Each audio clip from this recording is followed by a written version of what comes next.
c'est l'Axis TV. Donc aujourd'hui on se retrouve pour une autre vidéo. Donc cette fois-ci petite vidéo présentation donc de matériel. Aujourd'hui on va voir donc un nouvel écran, donc mon nouvel écran, donc le Asus PG258Q.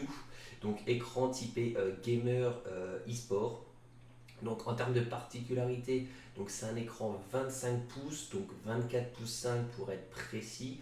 Donc ça vous rajoute à peu près 2 cm en moyenne, en diagonale par rapport à un écran 24 pouces. C'est un écran qui a une fréquence de 240 Hz en 1 ms, technologie G-Sync, ULMB. Donc ULMB c'est quoi? C'est une technologie qui vous retire le flou de mouvement. Je vais vous le montrer tout de suite en image, comme ça vous verrez. Donc ça va vous permettre d'avoir une expérience de jeu plus précise lors de, on va dire, de mouvements très rapides ou autres. Donc pour les jeux d'FPS, c'est pratique. Par contre, il y a un mais, c'est qu'elle n'est pas activable en même temps que la technologie G-Sync. Donc pour certains jeux où vous n'allez pas avoir, on va dire, d'énormes FPS, ça peut être pratique.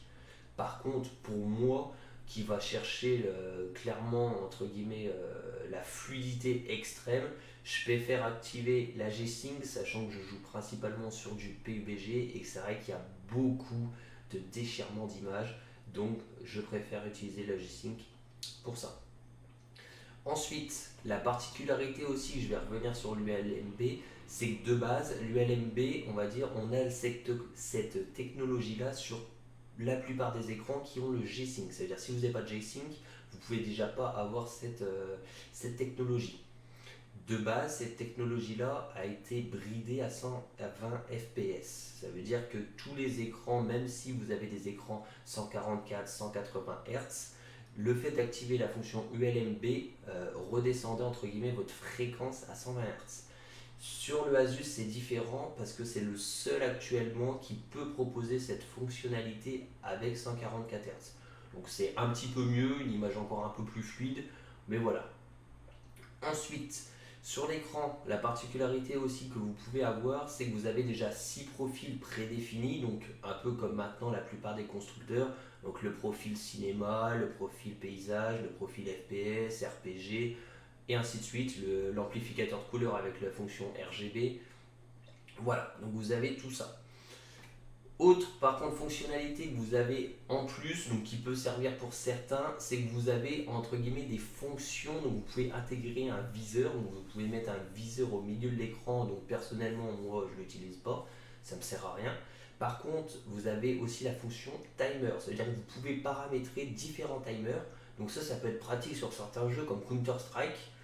Si vous voulez directement avoir un gros timer sur l'écran que d'aller chercher les infos à droite à gauche, ça peut être un confort en plus. Sur R6 aussi, je crois que ça peut vous aider. Vous avez donc le fameux compteur d'FPS, qui est pratique aussi si vous voulez directement le passer sur l'écran et pas passer par Steam. Et vous avez aussi la fonction display alignement. Donc ça vous permet le jour où vous voulez faire du multiscreen. Donc le multiscreen c'est quoi? C'est par exemple, vous voulez jouer entre guillemets sur une image mais sur plusieurs écrans. Par exemple, généralement le multiscreen il est composé de 3 écrans. Donc la fonction display alignement, ça vous permet en fait de vous mettre des points de repère sur votre écran pour pouvoir mieux les aligner, avoir une image très homogène sur tous les écrans. Voilà, donc là je vous ai résumé à peu près les grosses technologies que possède cet écran là.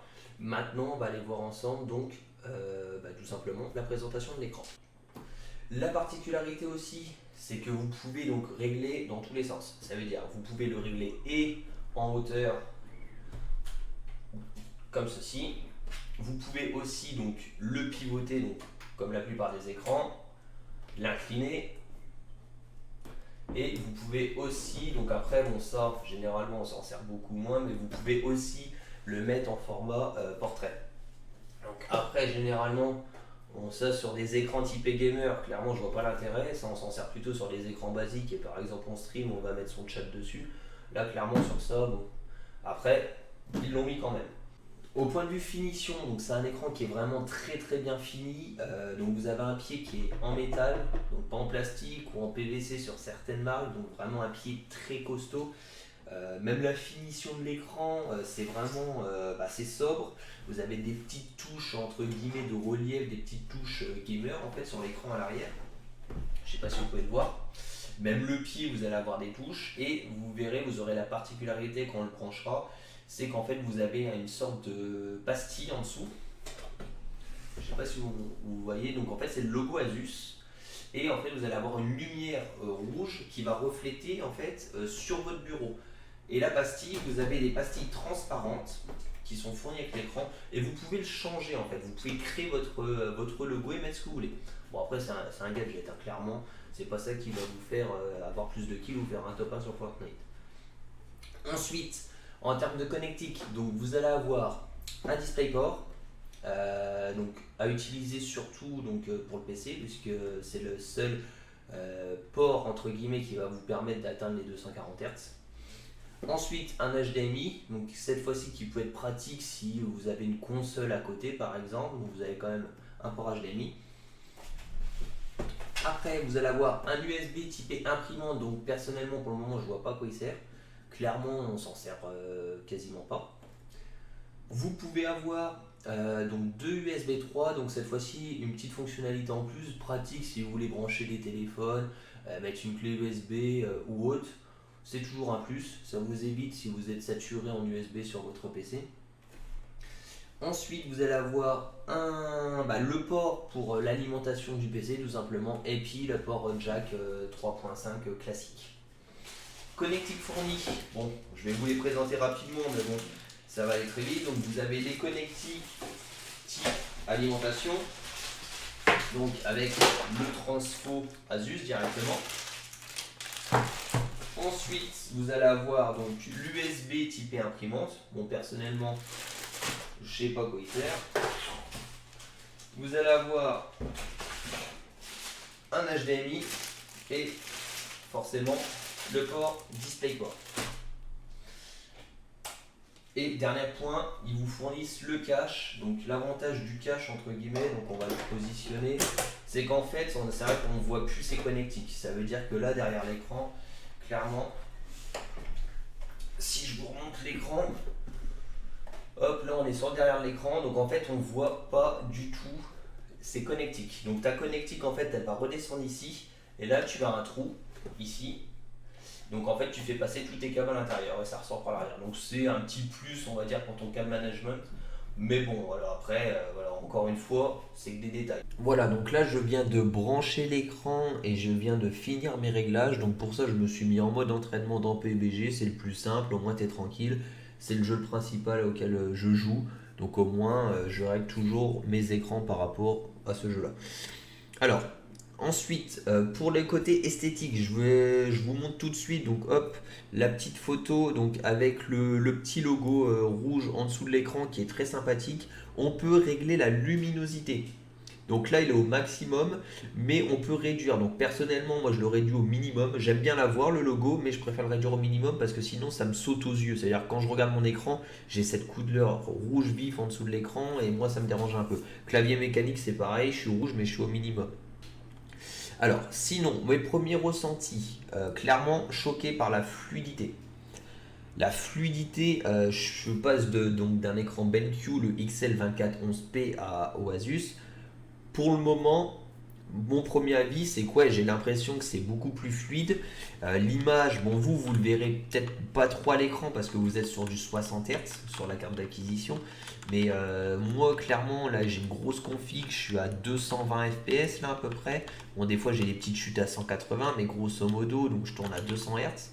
Et franchement, on a un aspect de fluidité au-dessus. Honnêtement, d'un niveau au-dessus au BenQ. Donc, honnêtement, pour le moment, je ressens quand même le fait qu'on a une meilleure fréquence. Ensuite, la technologie G-Sync, c'est clair, ça change la vie. J'ai plus de désynchronisation d'image. Ce qui veut dire, avant, quand vous jouez à PUBG, vers le bas de l'écran, vous avez toujours des petites... ça faisait comme une ligne un peu transparente. Cette ligne-là, elle n'existe plus, elle a disparu. Vous avez vraiment une image nette, précise. Enfin, franchement, pour le moment, je m'attendais pas à ça et c'est bluffant. En point de vue de réglage de l'écran de base est très bien réglé avec les 6 profils. Là, je suis en profil FPS. J'ai rien touché, j'ai pas retouché aux couleurs. Seule chose par contre si que moi j'ai diminué, c'est la luminosité parce que c'est vrai que de base, clairement les constructeurs ils nous claquent la luminosité quasiment au maximum. Donc je l'ai redescendu un petit peu. Sinon, à part choisir le profil FPS et sélectionner bien la G-Sync dans les paramètres Nvidia et les 240 Hz, j'ai rien touché de plus. Globalement, pour le moment, agréablement surpris. Là donc la vidéo, on va stopper là pour le moment. Donc ce que je vais faire, c'est que cette vidéo là, je vais vous la faire en 2 parties. Donc là aujourd'hui on a fait la présentation, mon premier avis à chaud. Je vais tester l'écran donc pendant une semaine, le temps de refaire donc la prochaine vidéo. Et dans une semaine, du coup, je vais vous faire une vidéo plutôt bon, pour vous parler vraiment si ça vaut le coup de passer le cap sur une technologie G-Sync. Est-ce que ça vaut le coup de passer d'un 144 Hz à 240 Hz? Voilà, est-ce que l'ULMB que j'ai pas encore testé, est-ce que ça vaut vraiment le coup cette technologie-là? Est-ce que ça apporte quelque chose en plus? Est-ce que c'est mieux que la G-Sync? À voir. Donc ce que je vais faire, c'est que pendant une semaine, je vais tester l'écran, je vais peaufiner, comme ça je vais pouvoir vraiment vous donner un avis concret et beaucoup plus poussé, en tout cas sur les nouvelles technologies qui existent. Voilà, donc en tout cas, comme d'habitude, si tu as aimé la vidéo, n'hésite pas à me le faire savoir dans les commentaires. Laisse un petit j'aime, un petit abonnement si tu ne l'as pas encore fait. Ça te permettra d'être prévenu des prochaines vidéos. À savoir aussi que je suis en train de peaufiner pour le stream et que je devrais stream d'ici une semaine, voire 2 grand maximum. J'étais en train de peaufiner mes réglages. Donc tu pourras me suivre directement sur Twitch, donc principalement sur du PUBG. Sur ce, attends la prochaine vidéo la semaine prochaine. Je te dis bonne semaine à toi. C'était Daxiz. Allez, bye bye. Let's just go and see the world and just show them what it really means to live life golden. Yeah, we're golden, baby girl.